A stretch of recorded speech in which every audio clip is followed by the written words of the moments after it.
Hey everyone, and welcome back. So we're going to be learning about inspiration.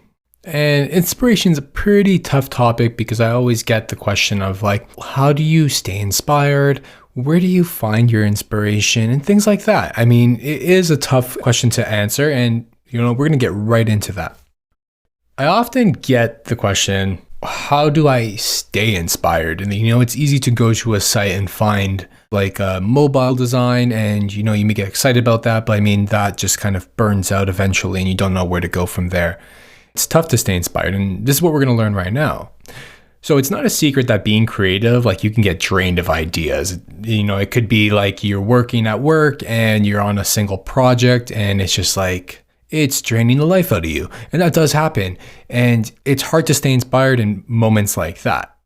So creativity is kind of like a muscle. And if you don't use it, you kind of lose it. Not entirely, but it may get weaker. You must constantly stimulate your creativity so that whenever you're asked for a great idea, you're just ready and you're on the ball. That's the goal. This doesn't mean that you're hanging out on Dribbble or Behance or any site like that and looking at pretty screenshots. There's a couple of things that I do and a couple of things that my coworkers do a lot of. So you want to learn? Let's jump in. Number one, this may kind of seem obvious, but talk to the people your peers. Having engaging conversations with the super smart people you work with is going to be amazing. If you're not doing this, you should. Some of the most inspiring conversations I have been with my peers over lunch or coffee or a walk. Sometimes these chats end up with you maybe helping out with a design challenge of some sort, or just understanding what they're going through. It may make you think about your problem a little differently or may inspire you to do something differently. So definitely talk to your peers because they are where you are. They are smart like you and they have a lot to talk about and they have a lot to share. So tap into their brains. Next is study others. This is another big one. So I kind of lied a bit when I said that, you should be studying your peers and what your peers are doing at all times. It could be on Dribbble or something like that, but it's important to study their work and break down their solution to discover how they thought about it. It's not just about looking at what the solution is, but it's also about dissecting it, understanding what their solution was for, what the problem was. I like building little collections of these solutions that I can always pull from as inspiration.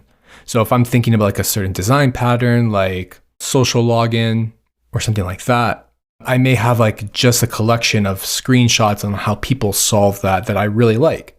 I think you should collect examples of great techniques. Don't copy, but learn from them so that it can inspire better solutions for the products you build. The next one is you should surround yourself with great design. Try thinking about how you can surround yourself with that inspiration. It could be your home. It could be a desk like this. It could be digitally. If you have a Dribbble collection or something like that, I keep on going back to Dribbble. Keeping inspiration around you allows you to pull from whatever you need to. It also serves as a great reminder for what you want to achieve. I also find that even making your workspace just very comfortable and very much attuned to how you are as a person could really help just your workflow in general. A desk like this is really nice and it may not suit all of us. I have a really nice desk at home and I really love just sitting there and working there. There's some plants on the desk. There's some lights just to have less strain on my eyes. It's just a more comfortable workplace and it's really zen for me. And I also have some paintings that I really love hung up around here. So surround yourself with great design, surround yourself with things that inspire you. I think this one's it speaks for itself. You should really educate yourself and stay educated. Reading books is huge. I love to read. I love to read on a variety of different topics. Not just design. I like to learn about product management and how to increase my workflow and increase team velocity and stuff like that.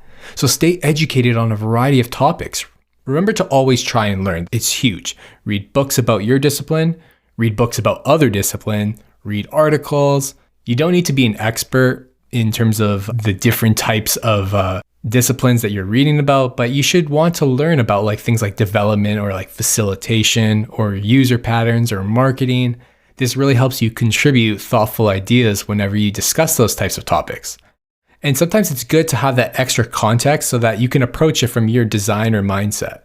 So if there's a problem with like marketing, maybe you know a couple of different things about marketing, you can approach it differently. It always helps me to read up about development and really lean on my peers who are developers to understand how things are built. So when I approach my design, I know that certain things are not feasible.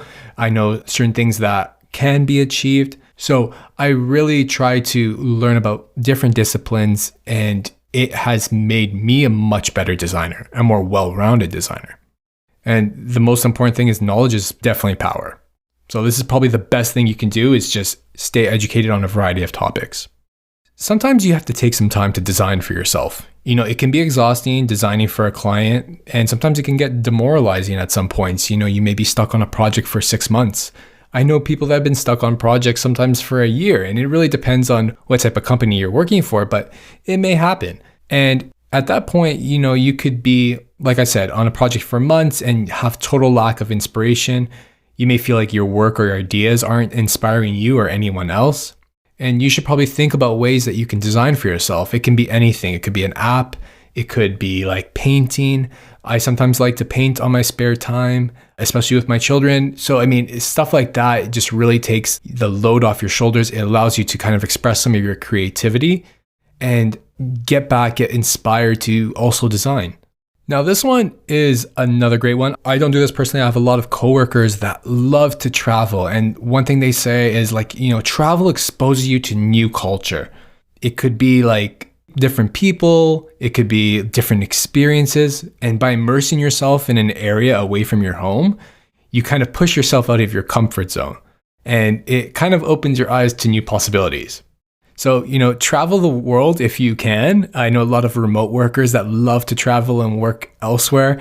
So that's definitely a possibility, and I've heard great things. And the next one I do this all the time. It's so easy to just stick around at your desk and try to come up with ideas. But, scientifically, a 2014 study by Stanford University found that walking boosted your creativity. And sometimes you just need to leave your office and go for a nice walk. You don't know who you may see. You don't know what you may encounter. I often like to chat with coworkers on a quick walk. I like to go grab a coffee or something like that and just get a breath of fresh air and then come back to a problem if I'm having a tough time. So these are the different things that I do and my coworkers have done, and they've been proven to work. I feel inspired all the time just because of my surroundings personally.